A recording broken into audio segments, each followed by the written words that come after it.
વંદે ગુજરાત.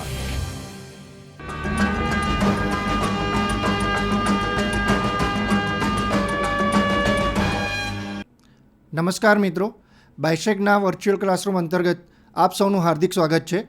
આજે આપણે આઈટીઆઈ ખાતે ચાલતા એઓસીપી ટ્રેડના એનર્જી અને પાવર વિશે થોડીક માહિતી મેળવીશું. મિત્રો, પાવર અને ઉર્જા એ બંને શબ્દો ઘણીવાર એકબીજાના બદલે વાપરવામાં આવે છે. તે સામાન્ય છે. તે પણ જોવા મળે છે કે ઇજનેરો ઉર્જા અને પાવરનો ઉપયોગ કરીને એકબીજાના બદલામાં ભૂલ કરે છે. સામાન્ય લોકોનું દુઃખ સહેલાઈથી સમજી શકાય છે. ઠીક છે, બે શબ્દો ખૂબ નજીકથી સંકળાયેલા છે, પરંતુ તે સમાન નથી અને બંને વચ્ચે ઘણો તફાવત રહેલો છે.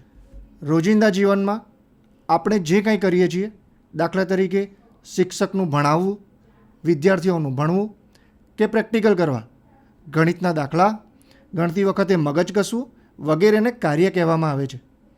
પરંતુ ભૌતિકશાસ્ત્રમાં કાર્યનો એકદમ ચોક્કસ અર્થ છે. ભૌતિક વિજ્ઞાનની દૃષ્ટિએ કાર્ય થવા માટે પદાર્થ પર બળ લાગવું અને તેના પરિણામે પદાર્થનું સ્થાનાંતર થવું જરૂરી છે.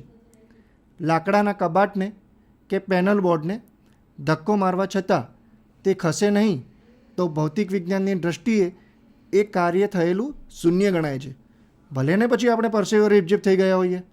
મિત્રો, જ્યારે પણ તમે કોઈ કાર્ય કરો છો, જો એનું રિઝલ્ટ નથી મળતું તો ભૌતિકશાસ્ત્રની દૃષ્ટિએ એ કાર્યનું કોઈ મૂલ્ય રહેતું નથી, ઝીરો થયેલું હોય છે. કાર્ય મીન્સ વર્ક. જ્યારે કોઈ પદાર્થ પર બાહ્ય બળ F લગાડવામાં આવે ત્યારે પદાર્થ કોઈ એક બિંદુથી લગાડેલા બળની દિશામાં અમુક અંતર, જેને આપણે ડીથી ઓળખીશું, ખસે તો કાર્ય W થયું કહેવાય.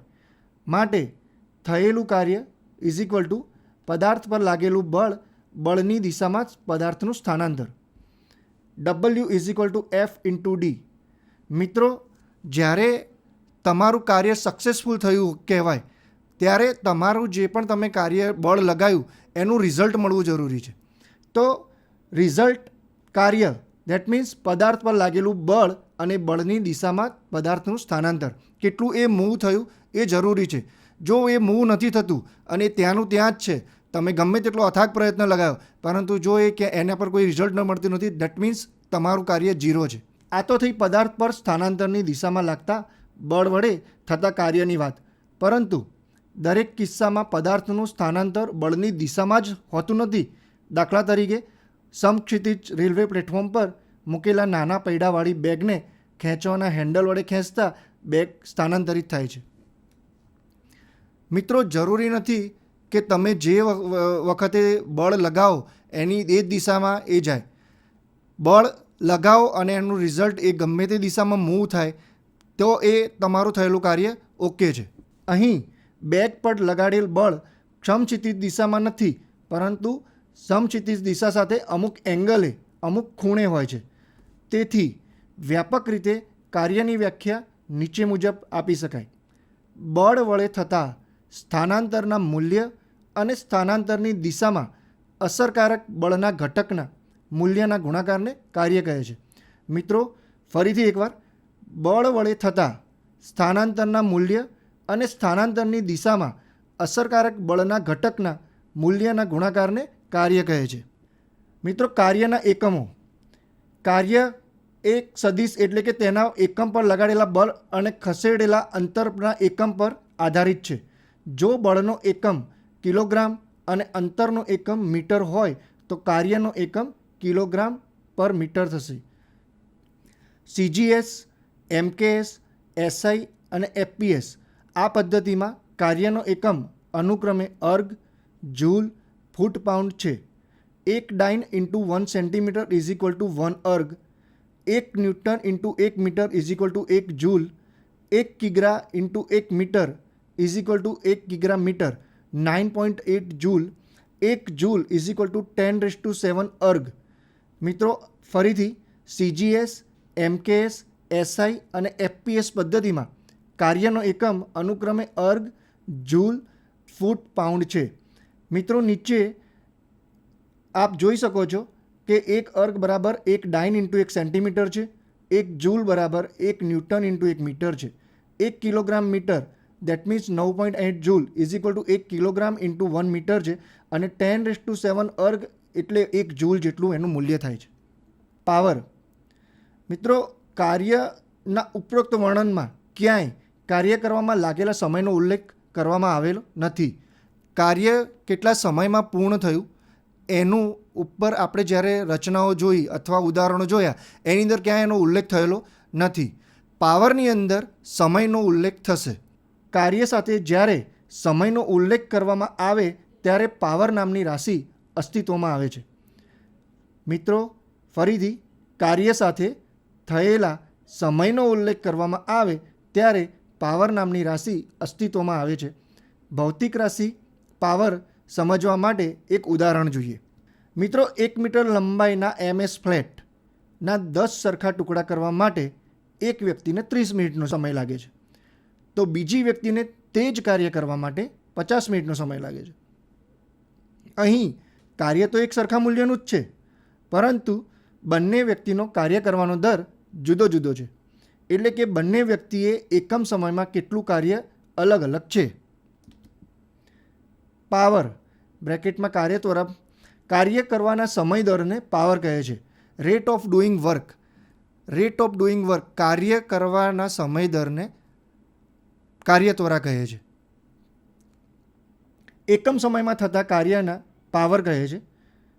પાવર ઇઝ ઇક્વલ ટુ થયેલું કાર્ય ડિવાઇડેડ બાય તે કાર્ય થવા માટે લાગતો સમય. 10 મિનિટનું કાર્ય તમે કેટલા સમયમાં કરો છો, 10 મિનિટમાં કરો છો એ કેટલું કાર્ય થયું એ એનો પાવરનો દર નક્કી કરે છે. P is equal two W/T. પાવરના એકમો. કાર્યની જેમ પાવર પણ અદિશ રાશિ છે. SI પદ્ધતિમાં પાવરનો એકમ જૂલ પર સેકન્ડ છે. જેમ સ્ટીમ એન્જિનના શોધક જેમ્સ વોટના માનમાં વોટ કહે છે. પાવરને P થયેલા કાર્યમાં જૂલમાં, જે અને સેકન્ડને T તરીકે ઓળખવામાં આવે છે. Power is equal to joule per second. P is equal to J/T. Joule per સેકન્ડને વોટ કહે છે, તેથી પાવરનો SI એકમ વોટ છે. વધારે મોટા પાવર માટે વ્યવહારમાં કિલોવોટ અને મેગાવોટ એકમો વપરાય છે. 1 kilowatt is equal to 1000 watt is equal to 10⁻³ watt. 1 megawatt is equal to 10 lakh watt is equal to 10⁻6 watt. મિત્રો, હોર્સ પાવર જે પાવરનો સૌથી મોટામાં મોટો એકમ છે એમ માનવામાં આવે છે. સ્ટીમ એન્જિનના શોધક જેમ્સ વોટ દ્વારા પોતે બનાવેલા એન્જિનની શક્તિની તુલના તેઓએ એક તંદુરસ્ત ઘોડા સાથે કરી હતી. તેમણે 150 પાઉન્ડ કોલસો 220 ફૂટ ઊંડી ખાણમાંથી એક ઘોડા સાથે ખેડાવ્યો હતો. જે કામ ઘોડાએ 1 મિનિટમાં પૂર્ણ કર્યું હતું. એટલે કે ઘોડાએ 1 મિનિટમાં કરેલું કાર્ય કેટલું થાય? 150 × 220 is equal two 33,000 foot pound. આ યુનિટને તેઓએ એક હોર્સ પાવર તરીકે ગણાવ્યો. જેમ્સ વોટ પોતે એક સ્ટીમ એન્જિન બનાવ્યું હતું. સ્ટીમ એન્જિનની અંદર એમને જે પાવર જનરેટ કર્યો એને એક હોર્સ પાવરને ડિફાઇન કર્યો. મિત્રો, એ ડિફાઇન કરવા માટે એક horse power metric is equal to 75 kilogram metre per second is equal to 4500 kilogram metre per minute is equal to 735.5 watt બ્રેકેટમાં મેટ્રિક. બે અલગ અલગ યુનિટ છે, મેટ્રિક અને બ્રિટિશ.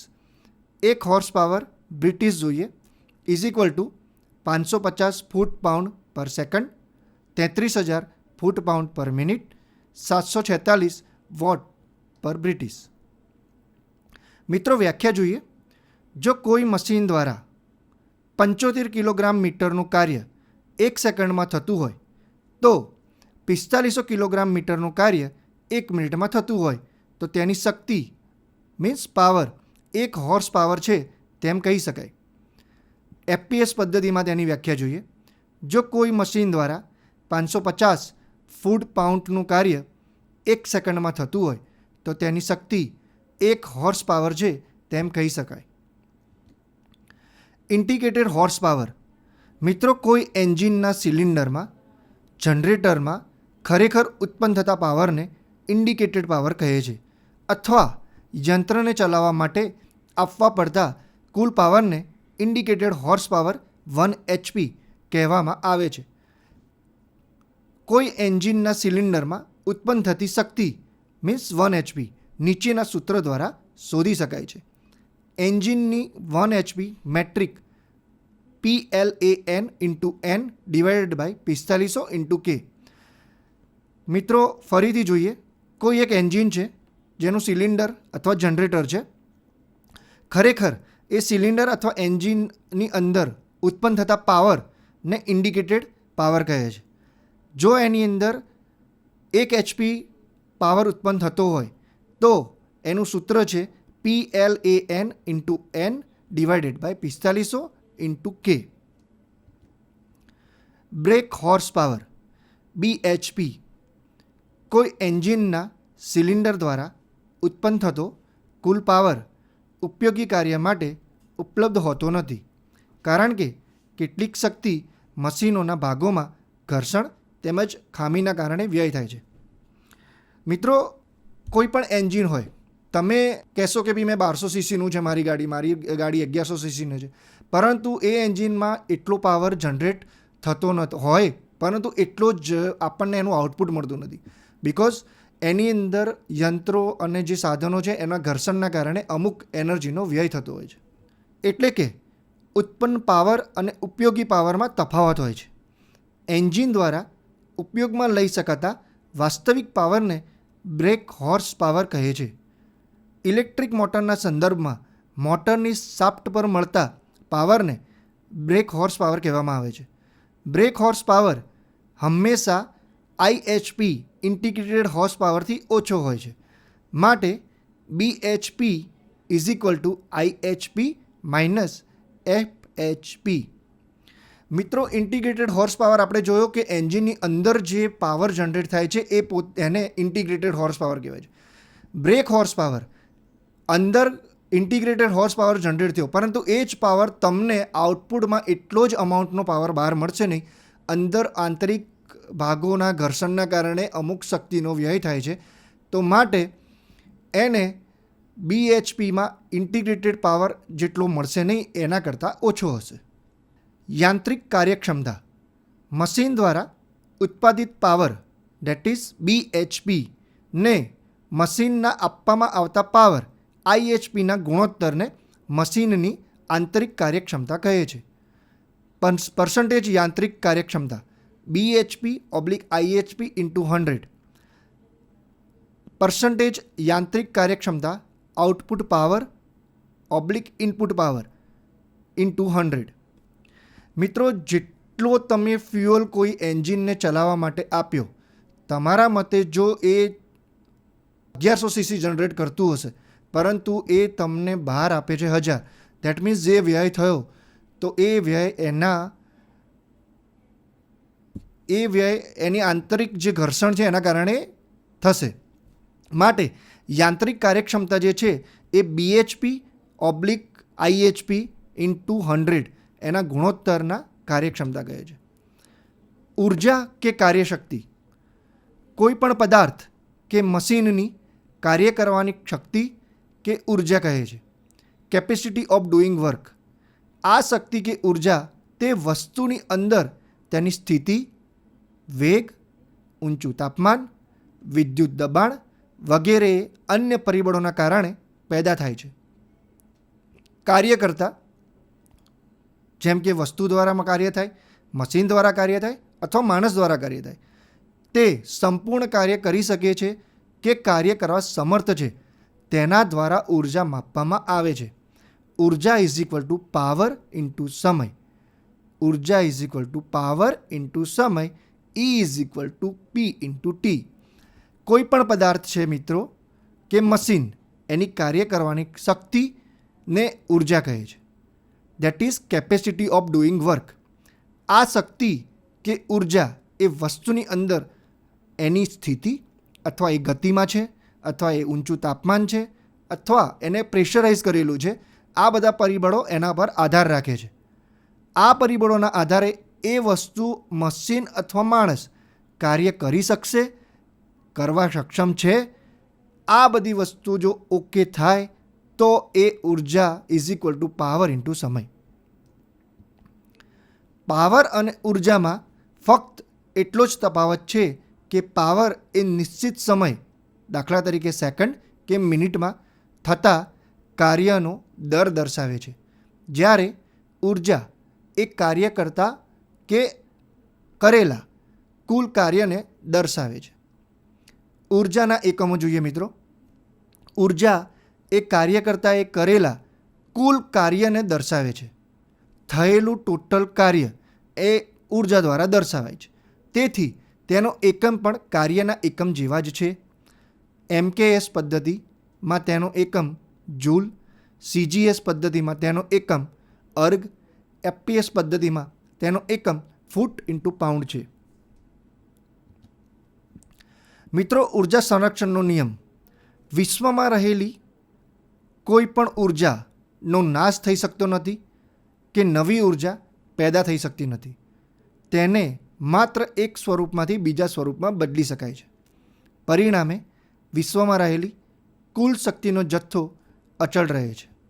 મિત્રો, ફરીથી એકવાર સમજીએ કે દુનિયામાં રહેલી ટોટલ ઉર્જાનો નાશ થઈ શકતો નથી કે તમે એને નવી પેદા પણ કરી શકતા નથી. મિત્રો, તમે રહેલા ઉર્જાના સ્વરૂપમાંથી એક સ્વરૂપમાંથી બીજા સ્વરૂપમાં એનું રૂપાંતર જ કરી શકો છો. માટે વિશ્વમાં રહેલી કુલ શક્તિનો જે જથ્થો છે ને એ અચળ છે. એની અંદર કોઈ પણ પ્રકારનો વધારો કે ઘટાડો કરી શકાતો નથી. ઉર્જાનો ઉપયોગ. કોઈપણ સ્વરૂપમાં રહેલી ઉર્જા દ્વારા કાર્ય કરવું હોય તો તે ઉર્જાનો સીધો ઉપયોગ થઈ શકે છે, અથવા તેને જરૂરિયાત પ્રમાણે અન્ય સ્વરૂપની ઉર્જામાં રૂપાંતર કરવું પડે છે. ત્યારબાદ તેનો ઉપયોગ થઈ શકે છે. ઉદાહરણ તરીકે, પાણી ગરમ કરવા માટે સૂર્યમાંથી મળતી ગરમીની ઉર્જાનો ઉપયોગ સીધો કરી શકાય છે. મિત્રો, અગાઉ આપણે જોયું ઉર્જા સંરક્ષણનો નિયમ. તમે કોઈ એક ઉર્જા ઉત્પન્ન કરી શકતા નથી કે એનો નાશ કરી શકતા નથી. એને એક સ્વરૂપમાંથી બીજા સ્વરૂપમાં તમે રૂપાંતર કરી શકો છો. ધારો કે તમારે ઠંડા પાણીને ગરમ કરવું છે, તો સૂર્યની જે ઉર્જા છે, સોલર હીટર દ્વારા એને તમે ગરમ કરી શકો છો. આમ સૂર્યની ઉર્જાનું ઉષ્મા ઉર્જામાં રૂપાંતર થયું. પરંતુ જો આપણે સોલર એનર્જી સાથે લેમ્પ ચાલુ કરવો હોય તો પ્રથમ ફોટોવોલ્ટિક દ્વારા સોલર એનર્જીનું રૂપાંતર ઇલેક્ટ્રિક એનર્જીમાં કરવું જોઈએ. ત્યારબાદ આપણે સોલાર સેલ દ્વારા વિદ્યુતના ઉપકરણો ચલાવી પ્રકાશ, ગરમી વગેરે ઉર્જાનો ઉપયોગ કરી શકાય છે. મિત્રો, સોલર એનર્જીનો અત્યારના જમાનામાં ઘણો જ વ્યાપક ઉપયોગ થઈ રહ્યો છે. સરકાર દ્વારા પણ અવનવી સબસિડીઝ લોન્ચ કરવામાં આવે છે કે તમે તમારા રૂફટોપ સોલર પેનલ લગાવો, તમારે તમારા ઘરની જે ઉર્જા છે એ એનાથી વાપરો, બચેલી ઉર્જા તમે સરકારને જમા કરાવો. મિત્રો, આ બધું કરવાથી તમારા ઘરમાં સોલર એનર્જી તમે ઉત્પન્ન કરો છો. તમારા ઘરના ઇલેક્ટ્રિક ઉપકરણો જેવા કે પંખા છે, લાઇટ છે, મીન્સ સોલર એનર્જીનું તમે ઇલેક્ટ્રિકથી તમે પવનમાં અથવા લાઇટ એનર્જીમાં તમે એનું રૂપાંતરણ કર્યું. કોઈ એનર્જી નવી ઉત્પન્ન કરી નથી કે કોઈનો નાશ થયો નથી, પણ એક સ્વરૂપમાંથી બીજા સ્વરૂપમાં રૂપાંતરણ થયું. મિકેનિકલ એનર્જી એ ખૂબ જ અગત્યની એનર્જી છે મિત્રો. યાંત્રિક ઉર્જા ધેટ ઇઝ મિકેનિકલ એનર્જીના બે પ્રકાર છે. એક સ્થિતિ એનર્જી, પોટેન્શિયલ એનર્જી કહેવાય છે. કોઈપણ બળ ક્ષેત્રમાં રહેલો પદાર્થ પોતાના સ્થાનના કારણે અથવા પોતાની સંરચનાના કારણે કાર્ય કરવાની શક્તિ, બ્રેકેટમાં ઉર્જા લખેલું છે, એ ધરાવે છે. તેને પદાર્થની સ્થિતિ ઉર્જા કહે છે. મિત્રો, ફરીથી સમજીએ. કોઈ પણ એક બળ ક્ષેત્રમાં રહેલો પદાર્થ પોતાના સ્થાનના કારણે અથવા પોતાની સંરચનાના કારણે કાર્ય કરવાની શક્તિ એટલે ઉર્જા ધરાવે છે, તેને પદાર્થની સ્થિતિ ઉર્જા કહે છે. ઉદાહરણ તરીકે, ડેમમાં સંગ્રહાયેલું પાણી. મિત્રો, તમને એવું લાગશે કે ડેમમાં સંગ્રહાયેલું પાણીની અંદર સ્થિતિ ઉર્જા કેવી રીતે આવી? મિત્રો એ સંગ્રહાયેલું પાણીની અંદર જ્યારે તમે એને થી દ્વારા ટર્બાઇન ચલાવો, એ ટર્બાઇન દ્વારા તમને ઇલેક્ટ્રિસિટી ઉત્પન્ન થાય. એક તમારી, જો આપણે અગાઉ સમજ્યા કે તમારી જોડે કોઈ એનર્જી હોય તો તમે એનું રૂપાંતરણ કરી શકો છો અન્ય એનર્જીમાં.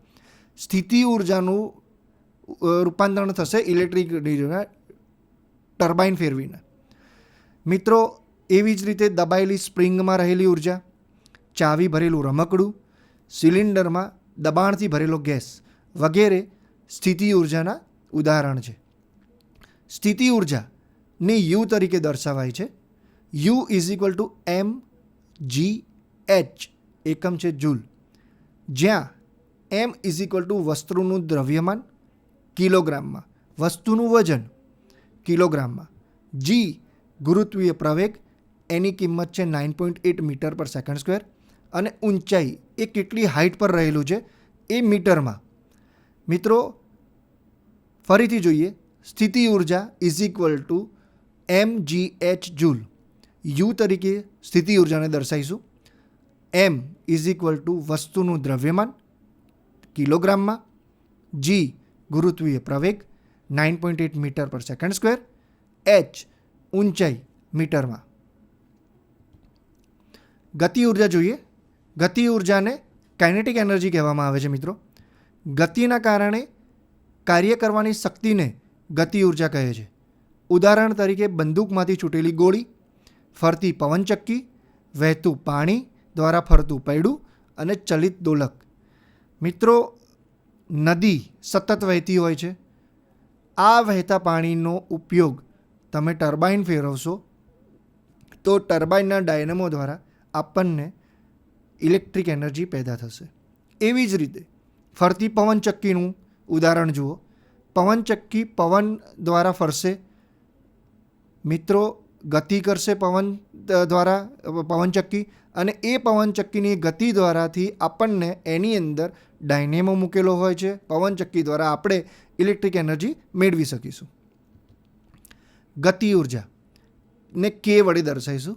Is equal to 1/2 mv² joule is equal to mv² by g kilogram metre, જ્યાં m વસ્તુનું દ્રવ્યમાન એ કિલોગ્રામમાં, v વસ્તુની ગતિ મીટર પર સેકન્ડમાં, અને g ગુરુત્વીય પ્રવેગ 9.8 મીટર પર સેકન્ડ સ્ક્વેર. પદાર્થની સ્થિતિ ઉર્જા યુ અને ગતિ ઉર્જા કે ના સરવાળાને યાંત્રિક ઉર્જા કહેવામાં આવે છે. તો મિત્રો યાંત્રિક ઉર્જા અગાઉ જોયું એ પ્રમાણે સ્થિતિ ઉર્જા પ્લસ ગતિ ઉર્જાનું એક મિશ્રણ કરીએ છીએ તો યાંત્રિક ઉર્જા મળશે. E is equal to you plus કે. મિત્રો આજે આપણે એઓસીપીના એનર્જી વિશે ઘણું સમજ્યા. બસ તો આના વિશે આપ થોડુંક રેફરન્સ મટીરિયલ્સ પણ યુઝ કરજો, આપણને ઘણું ઉપયોગી થશે. ખૂબ ખૂબ આભાર.